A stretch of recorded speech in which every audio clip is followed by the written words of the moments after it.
Já está começando a compartilhar, Paula, aí a gente já começa. Sim, isso, tem 5 pessoas.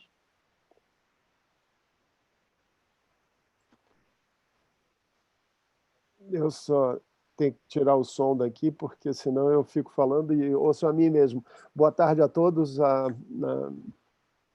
Ainda não aprendi, mas eu estou começando a aprender. A gente mudou a plataforma, vocês viram que eu mudei para o Zoom, porque o Zoom efetivamente é bem superior a essas outras plataformas que a gente tentou usar. Então, vamos ver se a situação melhora. Então, já estamos com o streaming para o YouTube também, e eu queria agradecer o professor Paulo de Tarso, do Departamento de Zoologia, vai nos apresentar uma palestra basicamente sobre os seus projetos de pesquisa, né, Paulo? E um pouco mais, talvez. Dr. Paulo é da melhor turma da oceanologia da FURG, que por um acaso eu também me formei na mesma.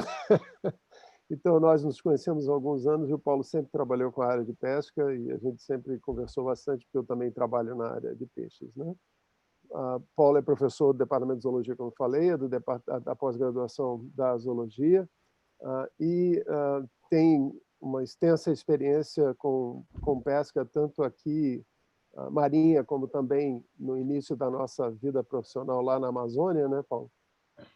E se vocês tiverem interesse em saber um pouco mais sobre o projeto e os projetos do professor Paulo e as publicações, elas estão no link da página, que também está indicado na nossa página do seminário. Então, além de tudo isso, para vocês saberem, procurem na página dele, Paulo também é um exímio ciclista. Ele viaja o mundo inteiro de bicicleta nas costas, ou na mala, né? E aí ele vai passear. Dá volta, dá volta. Vai mostrar alguma coisa, mas vai passear ao longo do mundo inteiro, inclusive Índia e outras coisas mais. Ele vai provavelmente mostrar o livro, é isso? Vai mostrar o livro? Vou mostrar o livro. Isso. De bicicleta eu vi. Legal. E onde é que a gente consegue esse livro, afinal? Eu tenho uma cópia, mas... Tem que mandar uma mensagem. Então, para quem tem curiosidade, checa com ele. O Free já está perguntando do livro aqui também. Ó. O Free? Então, o Free, o doutor Free.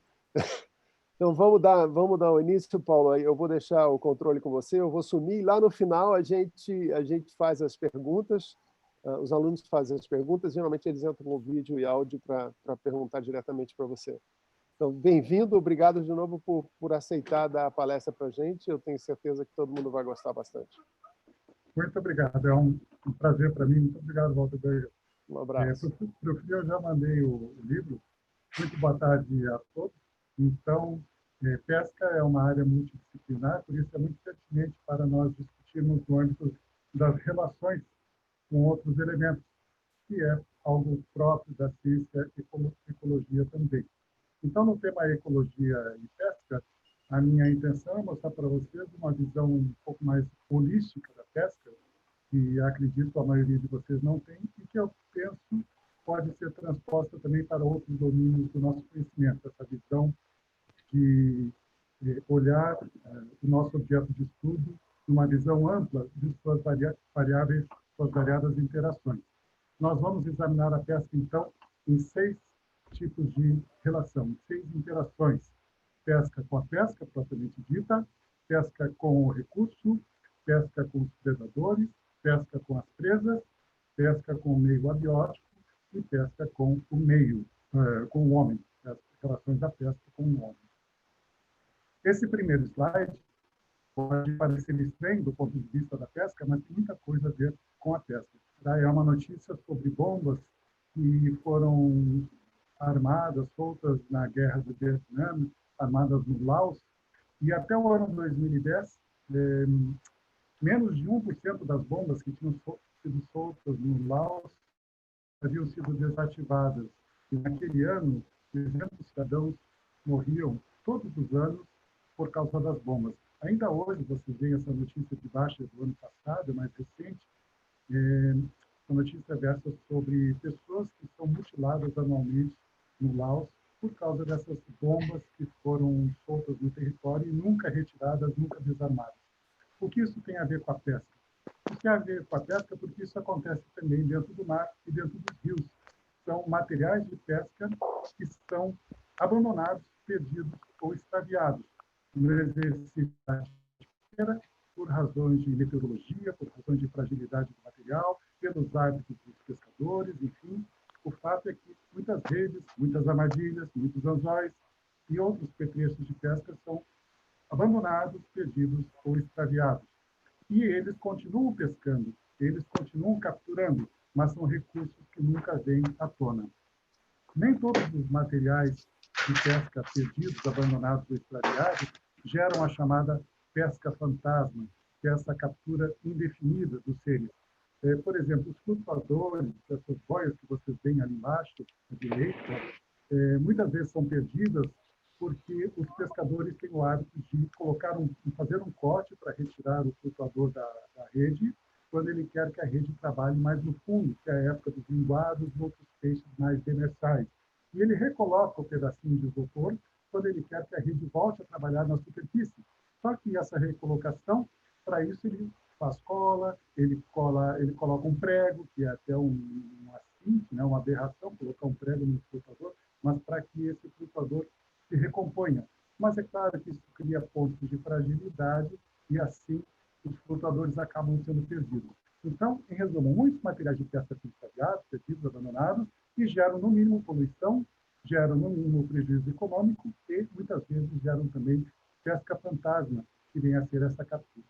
Ora, onde é que nós podemos entrar nisso? Né? Nós, a pesquisa, nós podemos entrar quantificando, mapeando, inventariando as perdas que ocorrem. E as perdas não são apenas econômicas para o pescador, nem ambientais, que essas até não sensibilizariam tanto os tomadores de decisão, mas as perdas são também econômicas nos recursos pesqueiros que deixam de ser obtidos pelo homem. E quando a gente consegue provar nos números que existem perdas econômicas, aí os tomadores de decisão tomam decisão em favor de, primeiro, reduzir as perdas e, segundo, recuperar o que já foi perdido. Sim, recuperar o que já foi perdido. Vejam que, nessa região dos Estados Unidos, a pesquisa quantificou muito bem o que era perdido de lagosta, o que deixava de ser capturado em lagosta por pesca fantasma, por captura fantasma. As armadilhas perdidas, extraviadas, abandonadas, continuavam pescando lagosta por muitos anos e era a lagosta que deixava de vir para o homem. Isso é possível quantificar. E vejam o custo da remoção das redes. Remover uma rede que foi perdida é muito caro. $20 por metro quadrado, não vale o pano. Mas quando se prova que existe um X de lagostas que está deixando de ser capturada por causa dessas armadilhas que ficam lá no fundo, deixando de ser capturada pelo homem, né? Pelas armadilhas, elas são capturadas, os pesquisadores chegam à conclusão de que sim, vale a pena. Cada $1 investido para resgatar um metro de pano de rede retorna, em 10 anos, $1,28. Para a armadilha, o investimento de $1 retorna $1,27 em lagostas. Isso por que 10 anos? É nylon, é um material difícil de ser biodegradado, então considera que uma armadilha perdida, um pano de rede perdido, pode pescar durante 10 anos. Vejam que sim, a relação custo-benefício da recuperação desses petrechos de pesca, nessa região dos Estados Unidos, valeu o investimento de ir limpar, ir tirar essas bombas perdidas. Para isso é necessário, então, que alguém pesquise e veja, faça o cálculo na ponta do lápis, e assim sensibilizará os investidores. No nosso caso dos flutuadores, nós realizamos com apoio do CNPq o desenvolvimento desses flutuadores. Vocês estão vendo, tem um pescador embaixo à direita, colocando na tralha da sua rede esse flutuador, que aí permite recolocar, tem essa pecinha que é recolocada, continua usando cola, porém a firmeza do flutuador é maior e assim reduz o risco de perda. Portanto, uma interação da pesca com a tecnologia e onde nós podemos atuar. Uma segunda interação entre pesca é a pesca com o recurso. Obviamente, o recurso pesqueiro tem interação com a pesca, não existiria pesca se não houvesse o recurso. Mas vocês veem aí embaixo uma notícia que é muito interessante, que poderia passar desapercebida ao leigo. Tarifa de importação de sardinha é eliminada por um ano, ou seja, desde o ano passado, as indústrias brasileiras que importam sardinha não precisam pagar mais a alíquota de importação. Mas como assim o Brasil importa sardinha? Essa sardinha da lata, que é o peixe mais pescado no Brasil, não é o peixe mais produzido. O peixe mais produzido no Brasil é a tilápia em cativeiro, aquicultura. Mas o peixe mais pescado no Brasil é a sardinha. E uma safra muito boa de sardinha rende 85 mil toneladas, que dá para fazer 1 bilhão de latinhas como essa. 1 bilhão de latinhas como essa. Mas 1 bilhão de latinhas como essa, você vai dizer, não, mas eu nunca como sardinha, passo o ano inteiro sem comer sardinha. Pode ser. Mas o consumo do brasileiro é o equivalente a 6 latinhas de pescado por ano. 6 latinhas é a média nacional. Não é só sardinha, é atum também, é tunapis, etc. Mas com a safra de sardinha, dá para cada brasileiro consumir 4 latinhas por ano. E por que alíquota zero para a importação de sardinha? Porque a nossa sardinha muitas vezes não rende 85 mil toneladas no ano. E por que não rende? O peixe mais pescado no Brasil muitas vezes tem safras baixas, por razões oceanográficas, obviamente, mas também por uma segunda razão, que é a que eu quero explorar com vocês, como forma de interação da pesquisa holística com a pesca. E essa razão tem a ver com isso aqui. Essa pescaria que está na foto não é de sardinha, é uma pesca de peixes grandes. Esses peixes aí são atuns, são bonitos.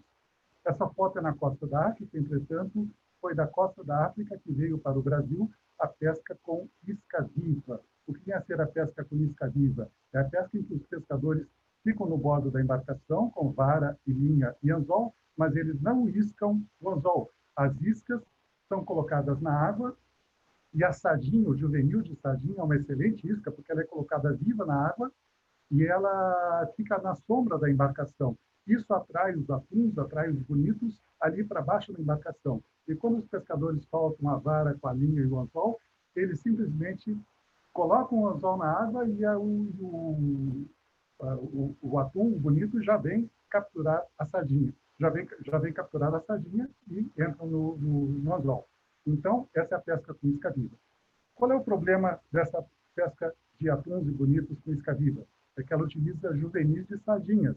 E nesse slide que nós temos aqui, nós fazemos o seguinte cálculo. Num determinado ano X, em que a safra da sardinha foi de 53 mil toneladas, utilizou-se 800 toneladas de juvenis de sardinha para capturar bonito listrado 22 mil toneladas. Vejam no gráfico de pizza que a produção de sardinha para as enlatadoras foi X, a fatia Bordeaux. A produção de bonito foi 22 mil toneladas, é o que está em cinza. E o que se utilizou de juvenis de sardinha foi 800 toneladas. Bom, pode parecer pouco a gente investir 800 toneladas de juvenis de sardinha para capturar 22 mil toneladas de bonito listrado. Pode parecer uma boa relação custo-benefício. Entretanto, a bióloga... vamos passar, porque a bióloga Daniela Occhialini, que na época atuava no CEPSUL, fez uma dissertação de mestrado em que ela calculou num determinado ano que esses 733 milhões de juvenis de sardinhas usados como isca viva, que pesavam 1,95 gramas cada indivíduo, se tivessem atingido 1 ano de idade, que é a idade de recrutamento para a pesca, teriam se tornado de 18 a 31 mil toneladas de sardinhas adultas. Ou seja, mesmo considerando a mortalidade do juvenil, que é muito alta, mesmo considerando a mortalidade natural, ainda assim, nós teríamos essa fatia da pizza vermelha muito engrandecida se os juvenis de sardinha não tivessem sido utilizados como isca viva e sim tivessem continuado na natureza, crescido e se tornado disponíveis para a pesca. Portanto, sim, hoje se discute no Brasil o quanto o uso da sardinha como isca viva para a pesca de atum e de bonito atrapalha a produção da sardinha que se destina à lata. E aí nós voltamos à notícia inicial. de que o Brasil importa sardinha do Marrocos, importa sardinha da Europa para as nossas plantas industriais, principalmente Navegantes e Itajaí. As nossas plantas industriais, enlatadoras de sardinha, ficam obsoletas quando a safra de sardinha é muito baixa. E aí o Brasil importa a sardinha. Daí a importância de a alíquota ser zerada, a alíquota de importação. Mas um grande agravante para a nossa safra de sardinha ser baixa, um ano após outro, é o fato de nós estarmos utilizando juvenil de sardinha para capturar bonitos e listrados, que são peixes de maior valor agregado. É um problema. E aí vocês podem pensar, bom, mas então vamos procurar outras iscas vivas, né? E os pesquisadores têm atuado, ainda sem sucesso concreto, para desenvolver outras iscas vivas que permitam a pesca do bonito e do atum, sem que seja com as nossas sardinhas. Uma terceira interação entre a pesca e outros elementos é a interação da pesca com predadores. E é óbvio, certamente vocês já ouviram falar, que muitas aves, tartarugas, mamíferos são capturados pela embarcação pesqueira, seja numa rede de arrasto, seja num espinhel. Isso não é novidade. Existem campanhas, por exemplo, da WWF, que é esse desenho de um bicho ali embaixo à direita, que a WWF escreve uma parte da sua lata de atum, não é atum, uma parte do que você quer comer como atum, já traz, em verdade, uma cabeça de golfinho, nadadeiras de uma tartaruga, a cauda de uma ave e o dorso de um tubarão, que é a chamada captura incidental, o bycatch, aqueles animais que são capturados sem que seja o alvo da pescaria. Então, essa já é uma relação consagrada entre pesca e predadores. Mas vou mostrar para vocês uma outra relação entre pesca e os predadores do peixe, que talvez muitos de vocês não conheçam, que é a competição entre o pescador e o animal predador. É a competição entre o pescador e o animal que preda o recurso pesqueiro. Para isso, trago essa ilustração muito bonita da costa do Peru e de um peixe chamado anchoveta. Anchoveta é esse peixinho pequeno que está aí, que é parente das nossas manjubas, e a anchoveta é o peixe mais pescado no mundo. A anchoveta é o peixe mais pescado no mundo, cerca de 7 milhões de toneladas num ano muito bom, e 7 milhões de toneladas é 5 vezes toda a produção pesqueira do Brasil, pesca mais agricultura. A anchoveta ocorre no Peru e no norte do Chile. E a anchoveta, por sinal, não se destina a consumo humano, mais de 95% da produção da anchoveta se destina à fabricação de ração animal, inclusive para a piscicultura, mas para suínos também, e a avicultura e para adubo. Pois bem, a anchoveta, o peixe mais pescado no mundo, principalmente então na costa do Peru, é o cardápio favorito da fauna local. Aí nós temos na foto lobos marinhos e também muitas aves marinhas comem anchoveta.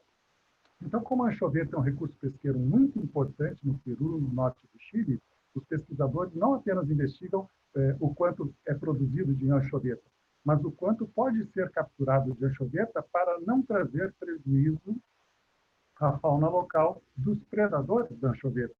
Então, os pesquisadores no Peru e no norte do Chile investigam quanto que nós podemos tirar de anchoveta todo ano para que não haja um prejuízo significativo aos pinípedes e às aves especialmente.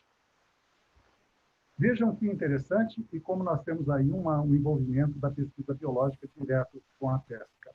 Conforme a dieta da anchoveta ser mais baseada em zooplâncton ou ser mais baseada em fitoplâncton, e isso depende muito das condições oceanográficas, vocês sabem dos efeitos de El Niño, quando tem El Niño, o aquecimento das águas, menos zooplâncton, mais fitoplâncton, enfim, pode estar disponível para a anchoveta, que é um peixe filtrador como a nossa manjuba. Então, observem nesse gráfico, na horizontal nós temos a letra F, que é a mortalidade por pesca. Quanto mais se pesca, mais para a direita no eixo horizontal. E na vertical nós temos o número de pinípedes, 40 mil, 80 mil, 120 mil lobos marinhos numa determinada região da costa do Peru. Observem que quanto mais se pesca, mais se tira a anchoveta do ambiente, maior a mortalidade do predador da anchoveta, maior a mortalidade de lobos marinhos, assim como de aves. Entretanto, há diferenças Se a anchoveta estiver se alimentando mais de fitoplâncton ou mais de zooplâncton, e aí a importância da pesquisa biológica e a nossa importância, mais ou menos grave será a consequência sobre o lobo marinho e sobre a ave. Então, comparando as duas linhas do gráfico, nós temos a linha com pontos escuros, significa que na dieta da anchoveta naquele ano está havendo menos zooplâncton no conteúdo estomacal. Enquanto que a linha com bolinhas brancas significa que a dieta da anchoveta está mais baseada em zooplâncton. Quando a dieta da anchoveta está mais baseada em zooplâncton, melhor. A pesca pode aumentar sem que a quantidade de pinípedes diminua tanto. Ou seja, mais zooplâncton na dieta, temos uma pescaria mais sustentável do ponto de vista da conservação dos predadores da anchoveta. Daí a importância do estudo do conteúdo alimentar. Vejam que nós não chegamos nesse nível aqui no Brasil com nenhum recurso pesqueiro de utilizar os dados de dieta do recurso pesqueiro para alimentar o gestor, alimentar os órgãos de legislação quanto a cotas de captura. E por que não chegamos a isso? Em grande parte porque o Brasil não tem a tradição de pujança pesqueira, tanto quanto, por exemplo, o Peru, que, repito, é o responsável pela captura do maior recurso pesqueiro no mundo, que é a anchoveta, com 7 milhões de toneladas.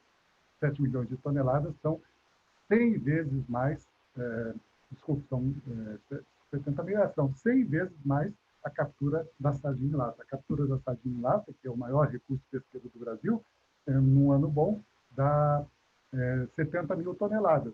Se multiplicarmos 70 mil toneladas por 100, nós temos a produção da anchoveta no Peru, uma costa menor, mas aí as razões oceanográficas explicam essas diferenças de potencial pesqueiro entre os países. Bem, então nós já analisamos 3 relações da pesca, uma com a pesca propriamente, os petrechos, materiais de pesca, outra com o recurso, peixe sendo utilizado para capturar peixe, e agora com o predador, peixe que é capturado, mas que é alimento, deixa de ser alimento para a fauna local, por exemplo, pinípedes e aves. As próximas 3 relações, do total de 6, são precedidas por esse slide que aí está, em que eu quero mostrar para vocês que a pesca industrial, vocês veem na parte superior do slide, a pesca industrial é a que mais captura no mundo inteiro, né? As maiores capturas, cerca de 65% das capturas de pescado no mundo provém da pesca industrial, que só empregam 4% dos pescadores. Aí temos um grande agravante social, né? Só empregam 4% dos pescadores. E a produtividade, a quantidade de peixes que eles capturam por barco, nunca foi tão baixa como está sendo agora. Vejam aí embaixo, nós temos hoje menos peixes nos mares do que jamais tivemos. Em 1950, 1% das águas de alto mar eram explotadas pelas embarcações e nós tínhamos em colapso ou sobreexplotado ou em risco de grande explotação 0% dos estoques. Nos anos 90, 33% das águas de alto mar já eram explotadas para pesca, embarcações mais potentes, e aí 39% dos estoques colapsados ou em risco de colapso, sobreexplotados. E agora, no ano 2006, 63% das águas de alto mar explotadas pela pesca e 87% dos estoques pesqueiros explotados ou em colapso. Então, o panorama da pesca é de declínio de produção nos últimos 10, 20, 40 anos, e isso está se agravando. Essa é a introdução para esses 3 próximos enfoques da pesca com as presas, com o meio abiótico e com o homem. Pesca versus presas. Bem, nós podemos visualizar que o papel da pesca é o papel de um predador, mas é um predador de topo de cadeia. Vejam na ilustração que a embarcação pesqueira está no lugar do golfinho, que é um mamífero ictiófago, um mamífero que come peixes. Por quê? Porque os recursos pesqueiros topo de cadeia são mais valorizados economicamente, são mais apreciados consumidor do que os recursos base de cadeia. Acabei de citar que a anchoveta, que é o peixe mais produzido no mundo e que é um peixe zooplantófago ou fitoplantófago, é um peixe que não é consumido pelo homem diretamente. 95% da produção da anchoveta vai para a ração animal e fertilizante. Observem nesse gráfico inferior, que se refere a São Paulo, Paraná, Santa Catarina e Rio Grande do Sul, nós temos na horizontal o nível trófico. Obviamente, quanto maior o nível trófico, maior a tendência à ictiofagia, carcinofagia, enfim, do pescado. E, na vertical, nós temos o preço por quilo. Existe uma tendência aos peixes piscívoros terem um valor de comércio maior que os peixes não comedores de peixe. Então, quando nós falamos de pesca, normalmente nós estamos falando de utilizar o topo de cadeia, os recursos topo de cadeia, que estão simbolizados pelo círculo verde. Círculo verde significa nós tirarmos um pouco da parcela de recursos topo de cadeia, que é o que o golfinho faz, né? Ele tira um pouco. Ele sabe que se tirar muito, colapsa. Não sabe, mas ele dá certo ele não tirar muito. Agora vejam o círculo vermelho. O círculo vermelho é a situação em que nós nos encontramos de forma crescente, que é o sobreexplotar, é o tirar demais. E é isso que tem acontecido. Tem sido tirado demais do topo de cadeia. Então, desde os últimos anos, e já nos anos 90, 1998, Daniel Pauly publicou, ele alcunhou, junto com outros pesquisadores, a expressão fish and doll, marine food webs, ou seja, nós pescando agora estamos nos aprofundando, estamos reduzindo o nível trófico das nossas capturas. Nós estamos baixando o nível trófico das nossas capturas pela falta dos níveis tróficos mais valorizados comercialmente, pela redução, pela sobreexplotação. Ou seja, o nosso círculo vermelho, que é uma zona de perigo, que é tirar em excesso o nível trófico superior, nos deixa agora apenas recursos pesqueiros de nível trófico mais baixo. Então, essa é uma relação entre pesca e as nossas presas, as presas dos pescados que nós capturamos. Nós estamos cada vez descendo mais o nível trófico. É uma situação muito preocupante e que já é alertada desde os anos 90. Estamos capturando cada vez peixes de nível trófico cada vez mais baixo e que tem também um recurso, um valor financeiro menor. Vejam, novamente aqui para a região sul, uma relação dos anos 90 e dos anos 2000, que infelizmente não pode ser atualizada porque no Brasil falta uma estatística pesqueira, uma estatística de desembarque confiável nos últimos 10 anos, até 2011, que foi bem feito, pode-se dizer, no nível nacional. Mas nós podemos ver uma tendência. Observem que a linha contínua são desembarques pesqueiros aqui na região sul. E a linha pontilhada, a linha mais fina, com bolinhas, com triângulos brancos, losangos brancos, refere-se ao nível trófico. Então, nós observamos uma tendência de comportamento inverso. Quando o desembarque é maior, por exemplo, o primeiro retângulo azul à esquerda, desembarque maior, o nível trófico é menor. Nós conseguimos desembarcar bastante coisa, mas de peixinhos com nível trófico baixo, que é principalmente a nossa sardinha. Já ali no ano 97, 98, nós temos, sim, também, uma produção relativamente alta, nível trófico baixo. No ano 1999, 2000, depois 2002, 2003, nós temos uma tendência a nível trófico mais alto nas capturas, todavia um desembarque pesqueiro muito baixo. Então, essa é uma relação inversa entre desembarque pesqueiro e nível trófico, e que é acompanhada da redução dos desembarques da sardinha. Problema que nós já comentamos lá no início, no segundo impacto, quando vimos que a sardinha está muito colapsada pelo uso como isca viva, lá na sua fase juvenil. Portanto, tem diminuído a disponibilidade da sardinha, o nível trófico das capturas tem portanto, aumentado. Vocês veem que a linha fina aumentou, né? O nível trófico aumentou, só que isso não é bom. Poderia ser bom, mas então nós estamos no contrário do fishing down, nós estamos aumentando o nível trófico das nossas capturas. Não, o problema é que nós estamos diminuindo o nível trófico baixo pela falta da sardinha. Tanto é que a nossa captura total está diminuindo. Vocês observam que a linha preta grossa, que são os desembarques totais, tem uma diminuição significativa dos anos 90 para os anos 2000. Cada vez menos nós estamos ou estamos capturando cada vez menos pescados, né? pela falta da nossa sardinha. A penúltima interação a ser mostrada é pesca com meio abiótico, e, obviamente, a gente sabe que a tendência do tamanho dos peixes é diminuir, que é o que consta, vocês veem nesses três desenhos de bacalhau. Nos anos 30, o bacalhau tinha lá no hemisfério norte 85 centímetros, nos anos 70 era capturado com 82 centímetros, e nos anos 2000 com 73 centímetros. Então, existe essa tendência no mundo de os peixes diminuírem de tamanho, e vocês podem associar isso a uma razão genética, né? Bom, é que a gente sempre procura capturar o peixe grande, a gente dá preferência para reter o peixe maior, a própria legislação proíbe capturar o peixe pequeno, incentiva a capturar o peixe grande, e assim a gente tira informação da natureza, informação genética para o peixe ser grande. Esse é um fator que parece promover a redução, chamado nanismo, né? É verdade, é verdade.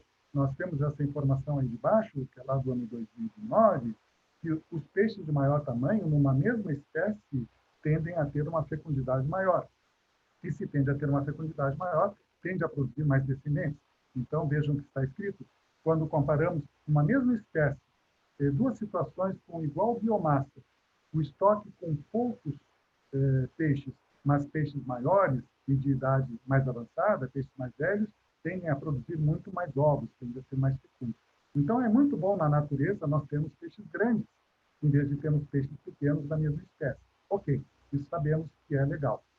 Mas existe uma outra relação que é importante e que não tem a ver com o quanto nós estamos tirando de peixes grandes em vez de tirar peixes pequenos. Tem a ver com o aquecimento das águas do mar. Então, há estudos que mostram que o oceano está se aquecendo, e o aquecimento da água leva à redução no nível de oxigênio dissolvido, o que está, então, tornando mais difícil aos peixes de grande porte, que têm maior demanda por oxigênio, obterem o oxigênio necessário para o seu metabolismo.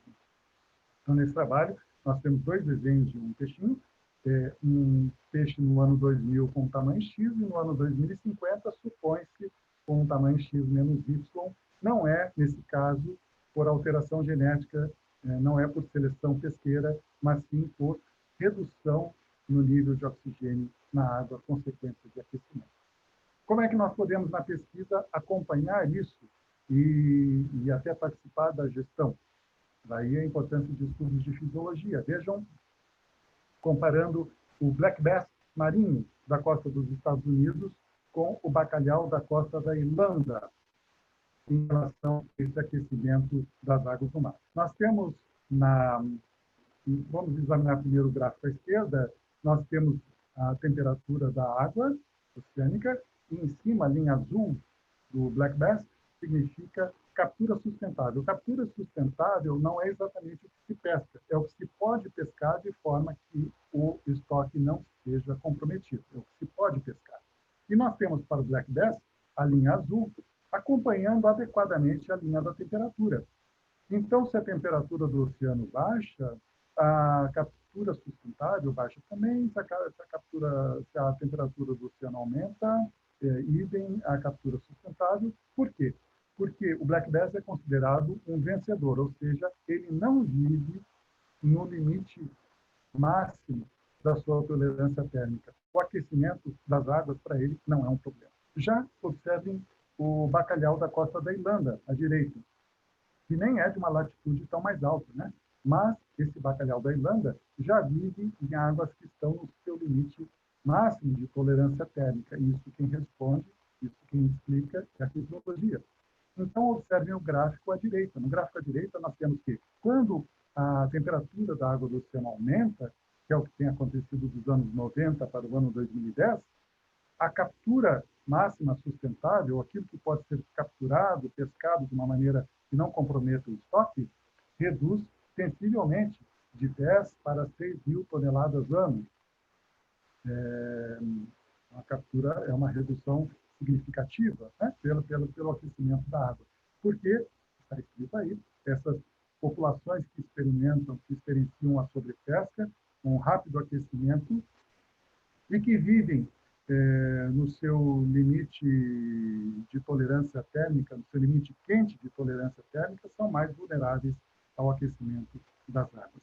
Então, daí a importância de nós reconhecermos como a temperatura da água está mudando e como cada um dos nossos estoques responde ao aquecimento. Daí a importância dos estudos de fisiologia associados à capacidade de tolerância dos nossos estoques, para que possamos indicar as espécies mais ou menos sensíveis às capturas mais ou menos comprometidas pelo aquecimento das águas.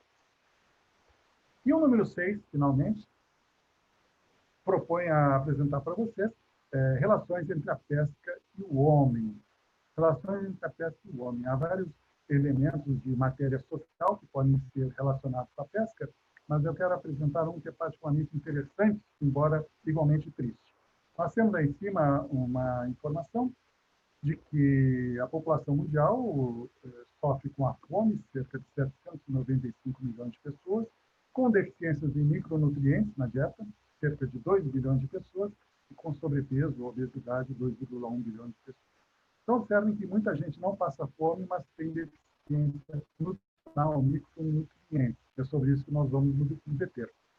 No gráfico à esquerda, nós temos a disponibilidade calórica para as pessoas no mundo. E nós vemos uma ascendente nas diferentes regiões, inclusive na África subsaariana, aquela região da África equatorial que fica abaixo do Saara. É a linha vermelha, e vocês observam que também a linha vermelha está em ascensão, ou seja, não tem faltado energia, não tem faltado calorias na dieta. Pode haver uma má distribuição entre as pessoas, mas, em média, não tem faltado calorias. Todavia, observem o gráfico à direita. O gráfico à direita são micronutrientes, índice de micronutrientes na dieta, nada a ver com calorias. E aí, no índice de micronutrientes, nós vemos que existe uma região que está com essa linha comprometida, que é a África subsaariana. Essa linha vermelha tende a cair. Então, em média, na região africana equatorial, tem aumentado as calorias, mas deficiências nutricionais têm aumentado também por falta de micronutrientes. É o que diz o texto. A África subsaariana é a única região onde a dieta de micronutrientes tem caído nos últimos 50 anos. O que a desnutrição, a subnutrição, tem a ver na África, no interior da África, tem a ver com pesca. Então, tem a ver com a China. A China é o maior produtor de pescado do mundo, mas a China não pesca tanto nas suas águas territoriais quanto pesca a lures. A região do mundo onde a China mais pesca é na costa da África. A China também produz muito por aquicultura em seu próprio território, é bem verdade. Mas extrativismo, onde a China mais extrai pescado, é em águas marinhas da costa africana, devidamente autorizada, mediante remuneração, benefícios aos países, enfim. Vocês veem essa embarcações aí embaixo, em Serra Leoa, ou seja, elas estão atracadas, elas estão regulares, existe uma compensação financeira, mas qual é o problema? O problema é que muitas embarcações sequer desembarcam o pescado na África. Claro, os barcos chineses vão para a costa africana para pescar pescados que são levados para a China. E na China, os chineses vão ter prioridade em comer, é claro. A China também exporta pescado. Nós compramos bacalhau da China. Mas como nós, brasileiros, compramos bacalhau da China, mas não existe bacalhau na China, é que a China vai pescar alhures e carimba, processa e vende, aí ganha a bandeira chinesa, bacalhau chinês, que nós comemos aqui no Brasil, muitas vezes, comemos bacalhau chinês, sem que ocorra bacalhau na China, mas é pescado por embarcação chinesa. Então, o fato é que a China pesca muito na África, e esses pescados que são capturados na África pela China, de regra, não desembarcam na China. Então, as notícias são pouco alvissareiras, são críticas mesmo, né, de que o investimento pesqueiro na China, embora regular, repito, legítimo, tem trazido deficiência alta de oferta de pescados para a própria população africana, porque esses pescados, vocês sabem, são pescados que são muito ricos em micronutrientes, são levados para a China. E vocês veem nessa fotografia inferior alguns funcionários africanos trabalhando pescado. Mas então tem pescado que está sendo desembarcado na Ásia. Esses pescados que estão aí sendo desembarcados, vocês veem que eles estão tratando com pá, com enxadas, porque não se destinam a consumo humano, se destinam a ração, fabricação de ração animal, e vai para a China, que é um grande produtor de suínos, é um grande produtor de pescados e precisa de nutrientes para nutrir as suas criações, os seus cultivos, enfim. Então, pescados que são retirados de águas do Atlântico da África e vão para a Ásia. De forma legítima, porém, eticamente, a gente lamenta, porque é deficiência nutricional que está sendo causada para a população do interior da África. Daí, a explicação que se diz para essa linha vermelha de que, embora no gráfico da esquerda as quilocalorias dos africanos esteja muito bom em ascensão, no gráfico da direita os micronutrientes estejam baixos. E vocês veem aí em cima, menos gente passa fome, mais gente tem deficiência nutricional. Isso é muito triste. Né? Bom, e nós, onde é que nós entramos? Nós, a pesquisa em biologia, a pesquisa em ecologia, a pesquisa em oceanografia. Infelizmente, eu falo por testemunho próprio, eu tenho uma certa frustração, porque nós aqui na universidade, nós na academia, nós nos institutos de pesquisa, tentamos gerar informação, obter conhecimento, disponibilizá-lo. Na outra ponta existe o usuário, que é o pescador, que é a indústria pesqueira, que é enfim, o tomador de decisão, mas nós precisamos dos intermediários, precisamos das entidades que fazem a transferência entre o conhecimento científico e a aplicação desse conhecimento. E esse intermediário pode ser o extensionista, e pode ser outras instituições de caráter público normalmente, e me parece que faltam.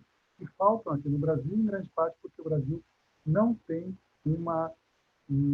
não é forte no extrativismo pesqueiro. Basta ver o nível da administração pesqueira no Brasil no contexto nacional. Né? A Secretaria de Pesca, ora está no Ministério, ora está no outro, ora é Ministério, outra hora é Secretaria. Então, faltam políticas públicas associadas à pesca. E a aquicultura está tomando envergadura maior. A aquicultura no Brasil já está ultrapassando o extrativismo. Isso não é um problema. Mas a pesca não pode ser negligenciada. São milhões de pessoas no Brasil que subsistem da pesca. É toda uma cultura que precisa ser mantida e valorizada. E nós, na academia, que geramos informação, geramos conhecimento, fazemos trabalhos, precisamos dos elementos de ligação que levem as nossas informações para os tomadores de decisão e que isso chegue ao pesquisador.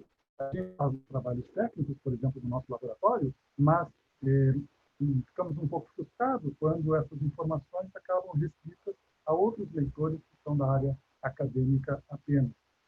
É necessário que haja profissionais qualificados para levarem essas informações, transformarem, adequarem essas informações e também nos demandarem aquilo que está sendo necessário.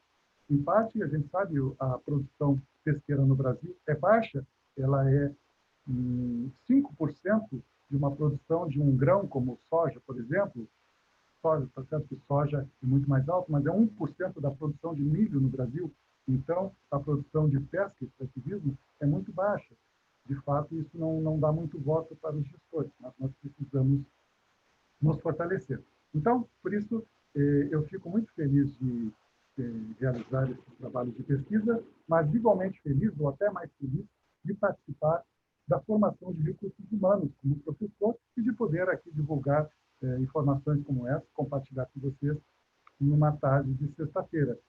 As fotos que vocês veem aí na tela são de alunos de ciências biológicas da disciplina pesca, que é uma disciplina optativa ofertada todos os anos para os nossos alunos de biologia da UFPR. E eles são, então, alertados, são conscientizados, são doutrinados, quem sabe, sobre a importância de avaliarem a pesca e de estudarem a pesca enquanto biólogos, sobre essas diferentes ópticas, a pesca das relações tecnológicas que a pesca tem, a pesca com suas relações com o recurso pesqueiro, com predadores, com as presas, ou seja, com toda a fauna, com todo o entorno natural, com o seu entorno abiótico, obviamente, e também com o homem, as relações sociais.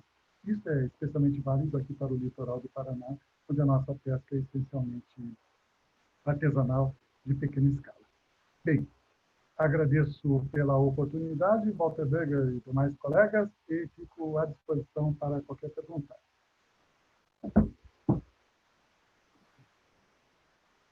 Paulo, obrigado pela palestra. Eu acho que para a gente é muito importante, porque o curso não é tradicionalmente ligado à área de pesca, muito menos pesca marinha, né? E é um problema sem fim, né? Eu acho que é um dos momentos mais críticos que a gente está passando hoje, com o aumento da população, aumento do consumo, aumento de contaminação dos oceanos, toda essa coisa que veio à tona recentemente como microplásticos, que fazem agora parte das cadeias tróficas marinhas, etc. Eu tenho uma pergunta, depois eu tenho algumas outras perguntas de alunos e do pessoal que está no YouTube. Você acha que a nossa costa é uma costa que é tradicionalmente pouco produtiva em termos de produção pesqueira, ou isso é um resultado do que a gente viu, por exemplo, Paulo e eu estudamos em Rio Grande, e Rio Grande era a maior produtora de pescado do Brasil na época, né, Paulo? Produziu, acho que era cerca de 40%, e tudo começou a cair e fechar porque a pesca colapsou, não é isso? E agora Itajaí, mas me parece que a nossa pesca é pouco produtiva. Isso é uma característica da nossa costa ou é exatamente um problema de falta de gerenciamento e de cuidado com os recursos pesqueiros? Bom, os especialistas dizem que as nossas águas são naturalmente menos produtivas que, por exemplo, essa costa leste do Atlântico, lá na África, ou que a costa leste do Pacífico, ali no Chile e Peru. Mas, associado a essa produção oceanograficamente baixa, por natureza, em função do regime de correntes que nós recebemos na costa brasileira, nós temos o problema de uma má gestão da pesca, uma sobreexplotação que houve nos anos 70 e 80. Nos anos 70 e 80, houve um programa de estímulo pesqueiro, de fomento pesqueiro no Brasil, que estimulou a produção de grandes embarcações e que acabaram pescando em excesso. E assim, o que havia no Rio Grande do Sul, especialmente, que eram estoques demersais de baixa taxa de reprodução, baixa taxa de renovação, por algo intrínseco biologicamente, não teve retorno. Houve uma explotação em excesso que nunca mais se recuperou. Daí esse deslocamento do polo pesqueiro do Rio Grande do Sul para Santa Catarina. Santa Catarina que pesca não pelo que vem lá do sul, mas sim pelo que vem do Espírito Santo a Santa Catarina. Porque do Rio de Janeiro, onde havia, ali em Niterói, São Gonçalo, havia grandes enlatadoras de sardinha, também desapareceram. Hoje, a pesca da sardinha, que é um recurso do Espírito Santo a Santa Catarina, é centralizada em Santa Catarina. É impressionante essa... Eu me lembro que alguns anos atrás a gente recebeu material de Santa Catarina, o pessoal já estava pescando no talude, né? Com espécies que eles sequer sabiam o que era, né? Isso faz o quê? Uns 15 anos atrás.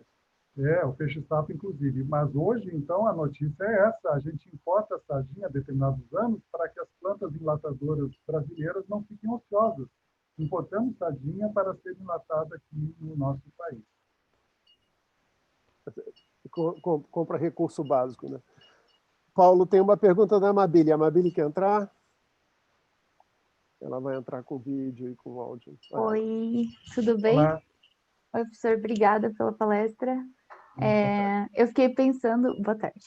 Eu fiquei pensando, a minha família é do litoral de Santa Catarina, ali de Porto Belo. E eu não conheço muito da pesca ali, mas a família da minha mãe sempre esteve envolvida com isso, né? Eles eram de Santos para ali, sempre estavam embarcados, meu tio ainda pesca. E o que ele falou nos últimos anos foi que eles pescam muita tainha ali, né, nessa época de inverno. E é um recurso que muitas das famílias precisam, né, para sobreviver, conseguem dinheiro, não só por isso, tem o turismo também no verão, mas é um recurso bastante importante para eles financeiramente. E teve um problema, tá tendo uns fluxos assim porque eles iam, na época reprodutiva, a tainha vinha para a Bahia, eles pescavam os juvenis, muito cedo, pescavam muito, e no outro ano tinha muito pouco peixe, eles não conseguiam o mesmo rendimento, né? E daí eu fiquei pensando nessas alternativas. A gente, como pesquisador, tem apesar de eu não trabalhar com isso especificamente, mas a gente tem essa força de conseguir mostrar os impactos e tudo isso, e pensando como que a gente pode refletir isso para a comunidade local. Muitos deles não entendem isso, foi feita uma legislação de restrição, onde eles não podem mais pescar fora da época uma época específica, não lembro quando que é, mas eles não entendem isso, né? Eles geralmente burlam essa regra, e aí eu fiquei pensando, aí depois você explicou um pouco disso, né? Que não tem muitas alternativas para a gente conseguir levar essa informação, que a gente não tem apoio de nenhuma ONG, de nenhuma instituição para a gente. Eu queria saber o que você sugeriria, assim. Bom, para o pessoal de Porto Belo, Marília, não entendi bem a questão para sugerir alguma coisa. Mas eu penso que nós que somos pós-graduados, professores, pesquisadores, enfim, onde nós podemos atuar é ajudando os nossos futuros biólogos e outros profissionais a terem essa sensibilidade. Por quê? Porque o que eu penso, de cada fotografia que sair é uma turma de ciências biológicas. Eu digo para eles, eu sei que a maioria de vocês vai trabalhar com fisiologia, com genética, ou botânica, com zoologia também, com ecologia, e não com pesca diretamente. Mas, às vezes, vai acontecer de um de vocês sentar-se numa mesa, numa roda de negociação, e vai poder ter uma voz ativa, como a Marília nos apresentou na semana passada, em sua palestra, a atuação de uma instituição do terceiro setor, acho que eu posso chamar assim. E aí, e a pessoa, o biólogo, por exemplo, você é bióloga, Marília, independentemente disso, se você tiver uma percepção de que a pesca deve ser estudada sobre variados aspectos, e não apenas sobre um ou dois aspectos, eu acho que isso ajuda muito na gestão. Então, se um desses nossos biólogos for trabalhar na Secretaria do Meio Ambiente de Porto Belo, ou na Secretaria do Meio Ambiente do Estado de Santa Catarina, ou na Carpesc, ou no IBAMA da região, enfim, e sentar numa mesa de negociações para estudar, avaliar como vai se dar a captura da tainha, ou defesa, a gestão do recurso nessa cidade, ele tem que ter em mente os elementos tecnológicos, os elementos humanos, os elementos ambientais, é natural que ele vai ter. São várias coisas a serem consideradas, né? Várias coisas a serem consideradas, inclusive o homem, é claro. Mas no aspecto Porto Belo, Marília, eu não entendi bem o que você esperava. Pode Não, Ah. fiquei pensando só em como alternativas que a gente pudesse levar essas informações, essa pesquisa, né, essas respostas da pesquisa que a gente tem em uma ação realmente que seja aplicada lá, que ocorra alguma mudança. Infelizmente, o seguro-defeso, que é ofertado a pescadores na época em que é proibida a captura do seu recurso de hábito, não é bem utilizado, porque o seguro-defeso deveria vir acompanhado de processo de instrumentalização, de instrução, de orientação, cursos, inclusive, de forma remota, e não deixar o pescador ocioso. E aí, ou ele vai para outra pescaria, por exemplo, se ele está na época do seguro defeso dos Sete Barbas, que é o nosso camarão, às vezes ele vai ajudar na pesca do peixe, e ele está recebendo o seguro defeso pelo camarão, não deveria, né? Ou vai atuar em outra coisa, mas ele deveria, o governo deveria, nesse período de seguro defeso, dar instrução sobre segurança pessoal, EPI, mecânica de modo, legislação, etc. Né? Agregação de valor no comércio do pescado. Há tantas coisas possíveis e, na minha opinião, falta o intermediário, falta a entidade extensionista, a entidade que faz a ligação entre o conhecimento acadêmico, a pesquisa, e o usuário. Porque nós, na universidade, não somos preparados para fazer essa linha direta com o pescador, né? Precisa ter a pessoa preparada no meio. Sim, obrigada. Muito obrigada. Muito parabéns pela apresentação, muito legal. Oi, Paulo, é o Frei, tudo bem? Oh, grande. Como está? Vale, tranquilo? Tá bom. O senhor Walter está com o computador. O computador dele está sem áudio por enquanto, então deixa eu fazer as próximas. Acho que a Rosana queria fazer uma pergunta, é isso, Rô? Isso, eu queria fazer Então, uma pergunta para por o Paulo. favor. Tudo bom, Paulo? Então, eu queria comentar com você a respeito das questões de áreas marinhas protegidas. A gente sabe que em regiões costeiras, essas áreas têm sido bastante bem-sucedidas com a questão de peixes, com reposição de estoques de uma maneira até bastante rápida, né? 3, 5 anos já tem assim, resultados bastante bons.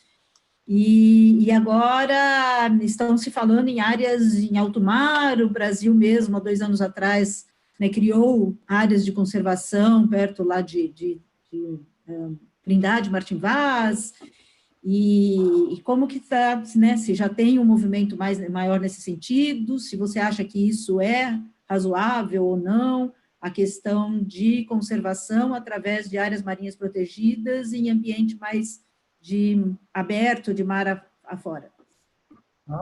Em tese é muito positivo, né? Em tese é muito positivo. Agora, essas mais próximas aqui da linha de costa têm que ser muito bem negociadas com os usuários, né? Os usuários. E os usuários não são apenas aqueles que dispõem dos meios intelectuais e financeiros, pelo contrário. Os pescadores de pequena escala, me parece que estão negligenciados em muitas discussões. A julgar aqui pelo nosso Parque Nacional de Currais, os pescadores aqui do entorno criticaram bastante. E aí nós temos que ter essa sensibilidade de que se o usuário direto não toma partido no processo de criação, ele dificilmente vai observar, vai respeitar, né?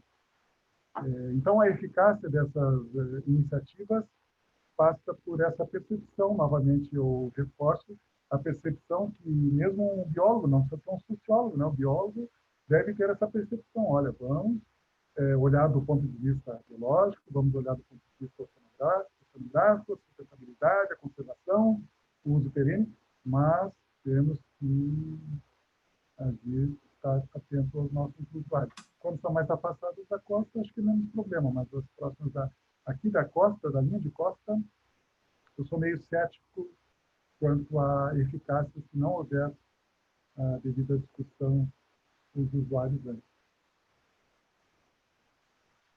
Ok, obrigada. Não ajudou, é um cenário meio pessimista, né? Mas é que a gente sabe que no Brasil muita coisa que está na lei não é cumprida, e não é cumprida porque houve um erro na gênese, a meu ver, né? Na origem. E essa tem sido uma discussão nossa aqui. A gente tem visto muito a ONG assumindo essa posição de intermediário entre o sistema produtivo, a academia e o próprio Estado, né? O Estado negligenciou há muitos anos, vem negligenciando o problema de gerenciamento em pesca. Eu acho que o Paulo, acho que eu cheguei a conversar com você, aquilo que aconteceu aqui no Paraná, onde eles colocaram anti-arrasto do projeto do Requião, e o pessoal teve reação exagerada. A reação exagerada, não, eles reclamaram, porque era o ganho deles. No Rio de Janeiro teve morte por causa de anti-arrasto colocando na Baía de Sepetiba. Então, conflitos na pesca é bem comum, né, Paulo? Mas eu queria te perguntar uma coisa, só para complementar, você fecha depois. O que você acha do fechamento da SUDEP? Pois a SUDEP, lá dos anos 70, tinha seu mérito, né? Só que na época também era criança, era estudante, então não conhecia exatamente. Mas a SUDEP em si, eu acho que era dispensável, contanto que fosse substituída por entidade de semelhante porte. O Ministério da Pesca me pareceu ser uma iniciativa bem sucedida, o Ministério da Pesca. Na prática, talvez não fosse perfeito, mas a entidade, o Ministério da Pesca, creio que deveria retornar, deveriam ser uma entidade do porte do Ministério. mesmo sabendo que é pesca e a aquicultura cada vez recebe mais incentivo em relação à pesca, em relação ao extrativismo, mas não é problema isso, né? Agora, então, em resposta, Walter, eu não sei nos meandros da SUDEP, mas a entidade, a iniciativa SUDEP, o Ministério da Pesca, eu acho ótimo. Assim como em Santa Catarina nós temos muitas prefeituras com secretarias de agricultura e pesca. No litoral, secretaria de agricultura e pesca. Isso é muito bacana. Então, o Estado entrou com uma ação bem positiva na parte de cultivo de ostras e de mexilhões em Santa Catarina, né? Isso fez um grande impacto. De uma hora para outra, a gente ouviu a coisa sumir, né? A gente não tem mais esse avanço na maricultura. Não sei como anda a piscicultura, eu sei que a produção de tilápia é ainda muito alta. Tem uma pergunta do André Padial para fazer para você, mas eu acho que o Ministério da Pesca e da Aquicultura não teve tempo efetivamente de fazer muita coisa, mas novamente teve muita influência política e de interesses de grandes armadores, né? Os armadores maiores que querem subsídios, etc. O André Padial botou um comentário lá no YouTube, depois eu volto aqui para o pessoal do Zoom, que é assim: uma das soluções para evitar a diminuição dos estoques deve envolver diversas variáveis, incluindo manejo, modelagem e aquicultura. A pergunta dele é assim, sobre a aquicultura, e eu não sei até onde você vai sentir a vontade de responder, mas ele fez essa pergunta. A falta de tecnologia ou a falta de interesse para aumentar o cultivo de espécies nativas no Brasil, na tua opinião? Na minha opinião, não é falta de tecnologia, porque existem algumas espécies nativas do norte, como o pacu, tambaqui, pirarucu também, lá em Rondônia, cuja tecnologia está muito bem conhecida. Só que são investimentos maiores em relação à produtividade, ou seja, o retorno é mais lento, quando comparado com a tilápia. A tilápia tem um retorno mais lento, mas não é falta de conhecimento tecnológico, é um retorno mais lento. Economicamente, financeiramente, é mais caro vender um quilo de tambaqui ou um quilo de pirarucu, é mais caro que um quilo de tilápia. A tilápia está num preço muito bom. Mas não é falta de tecnologia. Então, o apelo econômico é que faz com que a tilápia seja muito melhor, né? Além do que a tilápia é mais adaptada às regiões não quentes. Aqui o Paraná, o oeste do Paraná, não vou dizer que seja frio, né? Mas é menos quente que a Amazônia e que o Nordeste. Então, o Paraná é o maior produtor brasileiro de tilápia. O maior produtor brasileiro de tilápia é o Paraná. Mas não falta tecnologia no Brasil para a produção de espécies nativas de boa qualidade, algumas. Portanto, não é falta de interesse. Eu acho que a circunstância, é interesse, então interesse econômico, né? A circunstância, não a falta de tecnologia, a circunstância econômica, a relação custo-benefício é que tem promovido a maior produção de tilápia. A tilápia já está consagrada como grande produto do cultivo nacional, até competitivo em termos numéricos com o mundo. A propósito, Walter, falaste do grande armador, eu não acho errado o grande armador de pesca pleitear benefícios, como os grandes agricultores, os grandes produtores agrícolas pleiteiam também no nível das grandes lavouras, né? Só, é claro, não deve haver o prejuízo para o pequeno agricultor, como não deve haver o prejuízo para o pequeno pescador, o pequeno aquicultor, né? Então, que uma coisa não impeça a outra. Mas os grandes armadores de pesca, é claro que eles estão certos em cuidar do seu patrimônio e da sua produção, que é uma produção importante. Inclusive a sardinha que nos faz tanta falta, né? 1 milhão de latinhas dá para produzir por ano para uma safra boa. A nossa sardinha é fundamentalmente pesca industrial. Não, o que eu quis dizer é que eu acho que os grandes armadores tiveram uma representatividade muito maior dentro do Ministério de Pesca, eles faziam um lobby muito mais efetivo do que o pequeno produtor, né?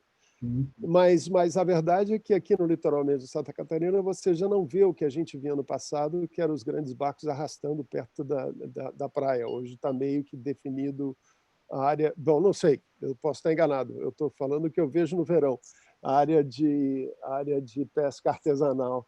A Márcia tem uma pergunta e depois eu vou para o Christian, que ela perguntou se existe algum controle de barco de pesca pirata. Eu acho que ela está falando de coreano, chinês, etc., na costa brasileira.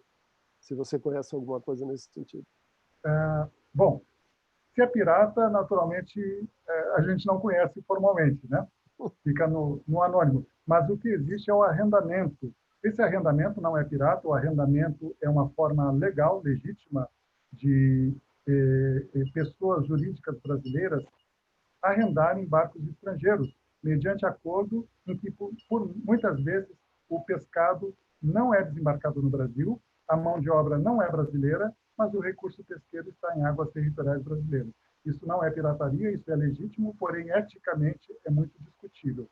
No Rio Grande do Sul, a TV Cultura de São Paulo fez uma reportagem há poucos anos sobre esse tipo de arrendamento no Rio Grande do Sul, ou seja, embarcações da Ásia, não lembro de qual país, que estavam legitimamente atuando em águas territoriais brasileiras, levando recursos nossos para outros locais, para outros países. E, obviamente, com muita reclamação das empresas de pesca do estado do Rio Grande do Sul. Então, isso não é pirataria, mas é uma pescaria estrangeira que nos causa bastante transtorno, sim. Bastante transtorno, sim. Mas, a verdade também, repetindo, nós compramos pescados que são capturados, por exemplo, pela China em águas que não são da China. Ou seja, nós também estamos incentivando essa prática quando nós fazemos isso, porque o preço convém, né? Convém, chega mais barato aqui. Isso é a globalização, né? Dessas notícias que estão aí na tela. A tragédia da pesca associada à globalização. Eu me lembro, na década de 80, quando a gente estava na universidade ainda, os coreanos estavam investindo muito em pesca de atum ali naquela região no sul, né? E atum é um produto de altíssima qualidade, né? Para isso, pelo menos eu acho. O Christian quer entrar agora e fazer uma pergunta para você. Christian, pode entrar. Tudo bem, Paulo? Olá. Obrigado pela palestra. Me chamou a atenção que você não comentou sobre espécies invasoras. É porque elas não são um problema ainda para a pesca marinha? Não existe esse tipo de impacto? A sua pergunta é pertinente e a apresentação aqui não deveria se referir à pesca marinha apenas, né? E, de fato, no mar não existem, ao que se sabe, não existem espécies de peixe invasoras. Mesmo o camarão vanameio é restrito à maricultura, a cultivos, embora marinhos, a regiões cercadas, né, viveiros. Então, peixes marinhos, em princípio, ainda não existem espécies invasoras aqui no Brasil. Por isso, também, está havendo bastante controle quanto à isca viva para a pesca do bonito e do atum. Não se permite sequer comentar em colocar tilápia como isca viva, porque tilápia seria muito fácil de produzir os juvenis, né? E elas têm boa resistência à salinidade, mas o pessoal tem medo, já que é exótico. Agora, a sua pergunta é pertinente porque a apresentação aqui de pesca não deve se referir apenas à pesca marinha. E entrando nas águas continentais, sim, nós vamos ter um grande contingente de peixes que são exóticos, normalmente são escapes de cultivo ou foram colocados para, por exemplo, combater algumas zoonoses, enfim, por aspectos sanitários ou produção de alimentos, né? E o maior deles é a tilápia, porque a tilápia já está entre os 10 maiores recursos pesqueiros de água doce do Brasil. É interessante, porque a tilápia veio para cultivo, mas devido aos escapes, está muito bem adaptada, já está entre os 10 recursos pesqueiros do Brasil de águas interiores. A pesca da tilápia, a captura e extrativismo da tilápia. Agora, as consequências, na Amazônia, por exemplo, está proibido o cultivo de tilápia. Está proibido o cultivo de tilápia, porque sabe-se que a tilápia, uma vez instalada numa bacia, compete com os predadores naturais daquela bacia. Entendi. Obrigado, professor. Eu estou perguntando, o Jean está perguntando para o Jean se ele quer fazer alguma pergunta para você. Ele está lá no YouTube. Ele fez um monte de observação, depois você pode dar uma lida, mas eu não consigo distinguir o que efetivamente seja alguma pergunta aqui. Eu acho que ele está mais discutindo. Sobre a tilápia, só um comentário que é muito interessante. Nos artigos recentes que foram publicados sobre biogeografia de tilápia, sobre biogeografia de ciclídeos, os ciclídeos da América do Sul são mais novos do que a separação do Gondwana. Então, eles vieram nadando pelo ambiente marinho, uma vez que eles são perciformes, né? Eles nada mais são do que descendentes de espécies marinhas. Então, isso que você falou é interessante, porque a primeira resposta que eu tive para o problema de demanda de isca viva era a tilápia. Mas ela é, inclusive, cultivada em água salgada, né, Paulo?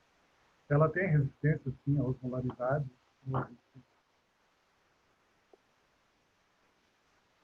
Qual é o Jean tem uma provocação, mas ele não diz qual é.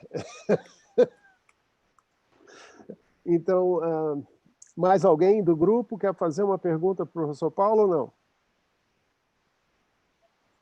O que é melhor e onde? Aonde é que está essa pergunta, Jean? Eu não consigo enxergar. Ele disse assim, quem cultivar e onde cultivar? Quem pescar e onde pescar? E o principal, como? Se ambos são de fato sustentáveis, o que é melhor, aquacultura ou pesca? Mas eu acho que, enfim, acho que eu sei a resposta, mas você é o palestrante. Absolutamente, eu não diria que um é melhor que o outro, tudo deve ser feito, tudo é lindo, né? Acho que o Jean concorda que a cultura e pesca são compatíveis, e todas têm impacto, mas todas têm benefícios também. Agora, é certeza que a pesca de pequena escala, como a do litoral do Paraná, tem um envolvimento social humano muito grande, especialmente importante, né? Isso é um ponto muito relevante, o envolvimento social, porque também a pesca industrial me parece menos nobre, mas também tem que ser incentivada. A pesca industrial, a pesca de pequena escala, a aquicultura, tem espaço para tudo, né? Tudo gera impacto, mas tudo... Porque se fosse para dizer não, nós não precisaríamos estar aqui, nós, os biólogos, oceanógrafos, veterinários, agrônomos. O desafio é a gente dizer como, né? Como fazer. E é para isso que a gente trabalha. Mas aí a minha queixa é que faltam os elos intermediários da transferência de tecnologia, transferência de informação. Isso vem sendo o mesmo ponto em diferentes palestras que a gente tem, esse elo intermediário, essa ligação com a sociedade e a ligação com o próprio Estado. A Rosana tem mais uma pergunta, Rô, quer entrar? Sim, então, Paulo, eu lembrei de uma coisa agora. Você até falou um pouquinho na minha resposta, e agora o Jean perguntando dessa questão da sustentabilidade, como aqueles projetos todos de recifes artificiais no litoral aqui do Paraná, uma das ideias, né, lá no início do Brandini, mesmo que iniciou esses projetos, era reduzir o arrasto industrial muito próximo à costa e até favorecer a pesca mais local, mais artesanal. Você acha que esse objetivo está parecendo assim que foi conseguido? Realmente houve uma pequena melhora? Não? Meio indiferente? Não sei quantificar, Rosana, mas eu acho que sim, eu acho que é positivo. A gente sabe que foi positivo para a pesca de observação e mesmo a pesca submarina, e tudo isso merece apoio, merece incentivo também, né? O turismo, o ecoturismo, enfim. Então, nesse aspecto, foi positivo. É verdade que as embarcações continuam arrastando onde não tem recife, inclusive embarcações industriais, e as queixas dos pescadores nossos é de que as embarcações industriais chegam, sim, próximo à praia, à noite, notadamente, e é claro que onde tem o recife ela não chega. Então, em princípio, a coisa é muito boa. Agora, em termos de produção, se melhorou a produção, isso nós não sabemos porque nos falta uma estatística de desembarque. E eu não vou dizer nenhuma estatística confiável. Falta estatística de desembarque, faltam dados de desembarque. A gente não tem como comparar. Então, às vezes, o que a gente ouve? A gente ouve a opinião das pessoas, e a opinião das pessoas merece crédito, mas cientificamente é sempre debilitado. Por exemplo, no início dos anos 2000, final dos anos 90, houve um programa do governo do estado de fechamento ali em Guaratuba, fechamento de robalos, na época do CPPOM em Guaratuba. Produção de robalos, os filhotinhos vinham lá de Santa Catarina, da UFSC, e cresciam aqui em Guaratuba, mas também havia desova induzida em Guaratuba, e foram colocados robalos dentro da Baía de Guaratuba. E houve muita propaganda pública, propaganda do governo, sobre esse fechamento, que seria para favorecer a captura do robalo, já que Guaratuba é um grande centro da pesca esportiva também. Olha, nunca houve um monitoramento, nunca houve um acompanhamento científico, técnico, para quantificar se efetivamente houve, dali para frente, um aumento de robalos. É possível que os robalinhos, tão logo soltos na água, já fossem comidos por algum predador, não sei. Mas, alguns anos depois, conversando com pescadores esportivos, pescadores amadores em Guaratuba, eles diziam, olha, temos capturado muito robalo pequeno, muito robalo pequeno. Isso é por causa do fechamento, isso é muito bom. Viva o governo que colocou peixinhos pequenos e agora nós estamos capturando os robalos um pouco maiores, como se aqueles robalos tivessem crescido. O que é possível, mas cientificamente eu ficava sempre, eu não vou discutir, mas eu ficava com a pulga atrás da orelha. Será que esses robalos pequenos são aqueles juvenis que cresceram, fruto do fechamento, ou será que eram os robalos de sempre que agora já não crescem mais, né? Então, falta-nos esse acompanhamento científico para dar a resposta certa. Ficamos muito na base da opinião. Mas eu acho que os recifes, sim, em princípio, foram positivos, acho. Tá certo. Obrigada, Paulo. Foi ótima palestra.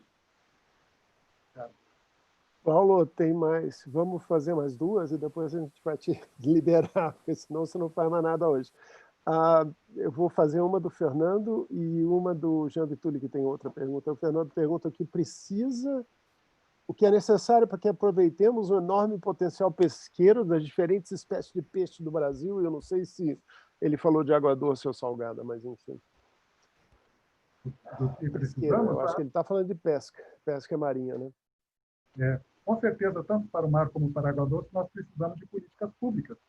Políticas públicas são aquelas ações de governo, né, são amparadas pelo governo federal, governo estadual, que direcionam o que pode e o que não deve ser feito.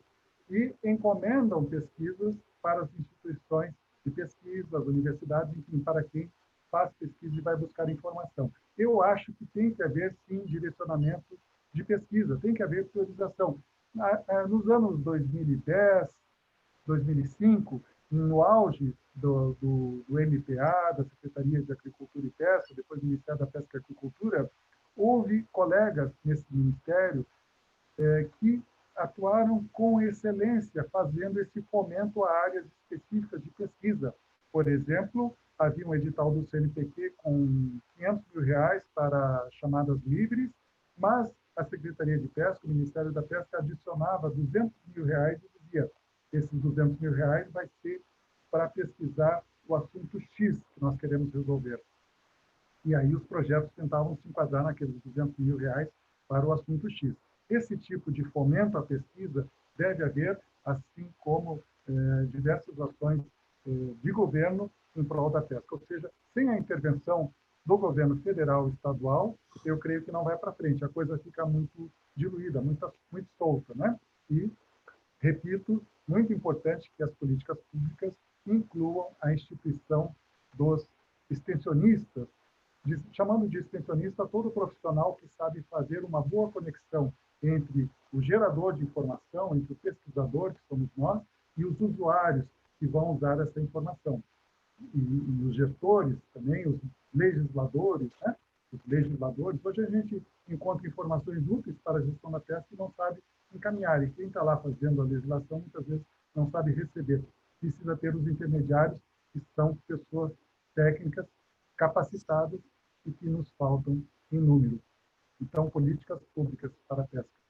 Eu acho que eu perdi o final do Ministério da Pesca e Aquacultura, mas eu cheguei a ter bastante contato com eles, e eu acho que você deve ter também. Eu sei que muitos pesquisadores do Brasil tiveram, com projetos financiados tanto pelo CNPq quanto pelo Ministério mesmo, e eles trouxeram para dentro do Ministério o pessoal com mestrado, doutorado, recém-formado, trabalhando como técnico lá dentro, inclusive não eram funcionários públicos, né, Paulo? Mas era o pessoal técnico que tinha esse acesso à academia. E é uma pena que de novo, a piscicultura, a aquicultura e a pesca tenha sido relegada a uma secretaria do Ministério da Agricultura mais uma vez, e esquecido, né? Tudo foi esquecido. Então, tem muita coisa bacana, muita coisa bonita que foi feita, que poderia estar dando resultado, e foram esquecidos porque é um plano de governo e não um plano do Estado em si, né? Tem mais pergunta? Deixa eu ver aqui, quem mais?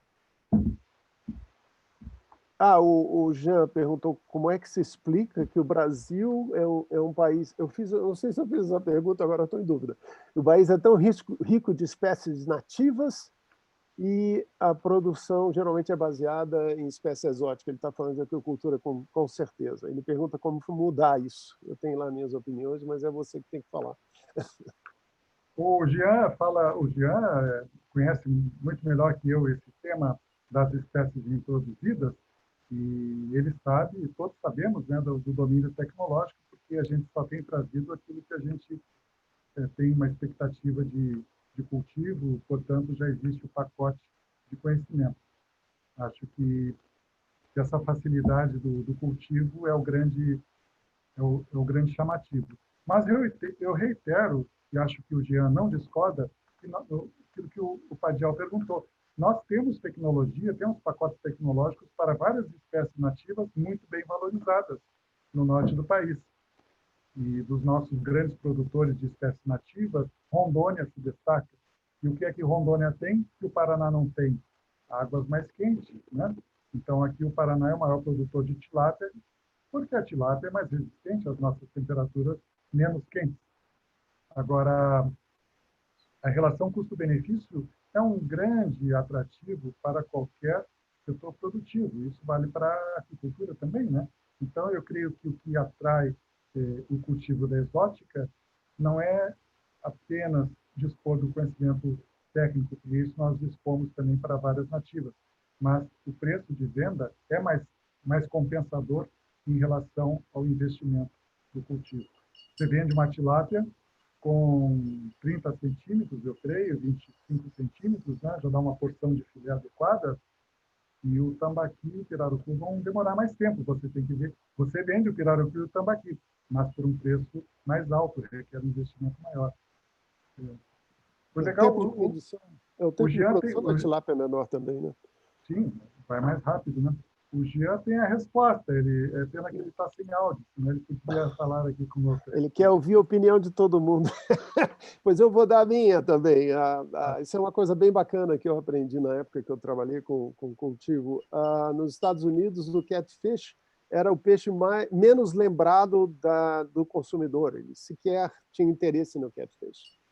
E foi através de marketing, né, que foi feito para valorizar o catfish. Depois dessa campanha comercial, o catfish passou a ser o peixe preferido da população nos Estados Unidos. Não é curioso? Então, muitas vezes, se você for aqui no Carrefour, não sei se você chegou a ver no Carrefour, mas eles têm tambaqui e pirarucu. Eu tenho, inclusive, comprado aqui perto de casa, né, de Pinhais, que agora eu estou em Pinhais, né? É para quem pode. Para quem pode. Por isso que mas eu acho que tem muito de costume também, né, Paulo? As pessoas não estão acostumadas a comer um tambaqui. A gente teve a experiência de comer tambaqui e pirarucu e gostou da qualidade. A tilápia é suave. E a outra coisa, ela tem um mercado nos Estados Unidos, né? E tem muita gente que gosta de panga, né? Isso me surpreende, mas tem muita gente que gosta da maciez do panga. Para mim, é um ponto negativo. E o Fernando falou da caixara e do pintado. Caixara e pintado são peixes maravilhosos, mas eu acho que é uma questão de marketing mesmo. As pessoas não conhecem. E o Paulo, eu acho que você estava comentando, Paulo, o preço da caixara e pintada é impraticável, né? E o cultivo é um animal predador, né? de topo de cadeia e etc. Então, acho que até que eles se alimentam hoje de ração, mas já passa a ser mais cara a produção do que tilápia. Eu acho que o Marco Ramos diz que peixe é bom sempre. Então, venha comprar aqui no Carrefour. A propaganda, eu vou ter que ganhar o dinheirinho do Carrefour. O Paulo fazendo propaganda da sardinha, Marco. R$3 dá uma refeição. Um bom peixe.